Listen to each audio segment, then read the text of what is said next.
Because it was, he said, a place where those who hate ignorance may strive to know, where those who perceive truth may strive to make others see. I have therefore chosen this time and place to discuss a topic on which ignorance too often abounds, and the truth too rarely perceived, and that is the most important topic on earth, peace, for all who wish to learn, whatever their color or their creed. Het zijn de ogen die staren en de monden die praten, oren verraders en het volk dat gaat staken. Landen worden gevaarlijk, dorpen worden verlaten. Je hebt wolven en jagers, slachtoffers en daders, doorgedraaide soldaten die door een land zijn verraden. Je hebt normen en waarden, antwoorden en vragen. Je hebt corrupte politiek die nu de waarheid begraven. Leugens worden gedragen, kindjes worden geslagen. Pedofielen gaan de doofpot in voor grote bedragen. Ons vertrouwen beschadigd, maar toch blijven we aardig. Met steken in de rug waardoor we bijna niet slapen. Roze bril die ziet wazig, hersenspoelde soldaten die trots de vlag blijven dragen. De Verenigde Staten willen olie en vaten. En hoe goud wordt verzameld, dat wordt bewaard in veel kamers.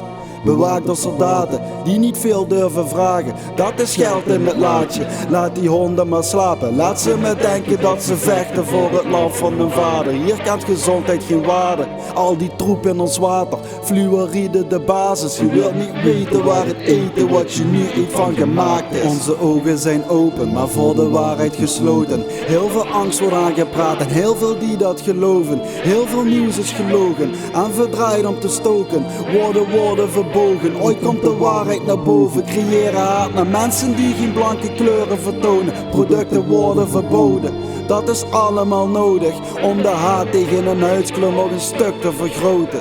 Racisme dat bestaat, het wordt alleen nog maar groter. De wereld is krom, niemand zet het recht. Want zij die het proberen worden vrede afgebekt. Met geweld afgemapt en met geld afgezet. Het is horen, zien en zwijgen, anders gaat het je slecht.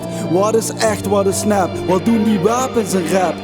Die strijd voer je met woorden, niet met kogels en mes. Die rappers missen respect, steken een mes in je bek. Er is maar één ding echt belangrijk en dat noemen ze stacks. Staan te zwaaien met een wapen 7 hoog in een flat.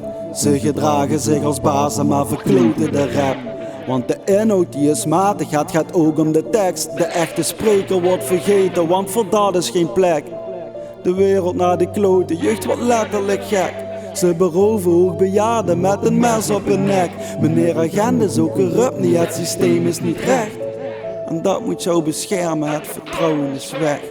Ik kijk soms om me heen en voel mij niet op mijn plek. Waar is die rust en vrede aan? Waar blijft het besef dat ze over lijken gaan en je geen recht hebt als mens? Je mag hier dan wel stemmen, maar toch heb je geen stem.